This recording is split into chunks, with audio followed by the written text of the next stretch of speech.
Pinangalanan ng COMELEC ang kandidatura ni Imelda Papin sa pagkakongresista ng San Jose del Monte City sa Bulacan dahil hindi raw napatunayan ni Papin na tumira siya sa mga ibinigay niyang address sa COMELEC.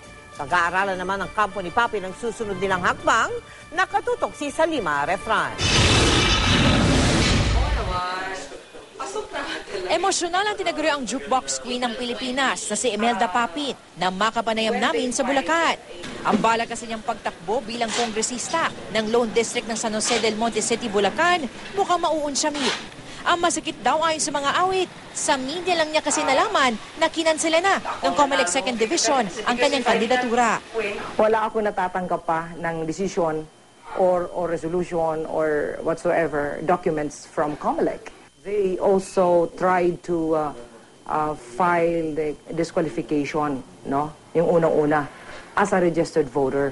Pero nanalo ako sa ERB, so itong natanggap kong resolution na panalo ako. That is why nakapag-file ako ng aking certificate of candidacy.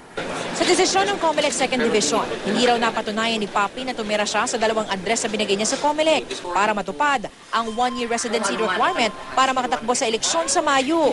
Sa desisyon, sinabi pang ibinenta ni Papin ang bahay sa unang address sa kanyang binigay.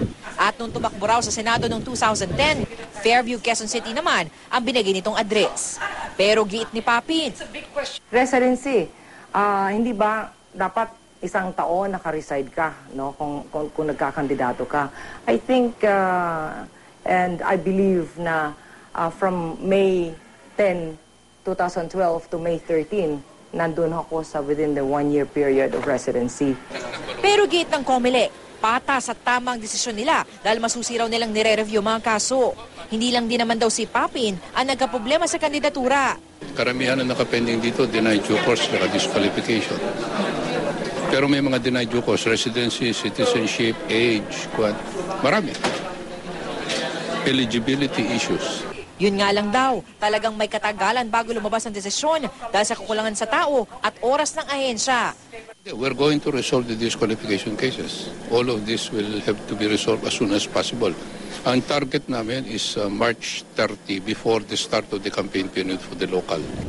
Oras sa matanggap ang desisyon ng COMELEC, makikipagpulong naman sa kanyang mga abogado si Papin para sa kanilang susunod na hakbang. Salima Refran, nakatutok, 24 oras.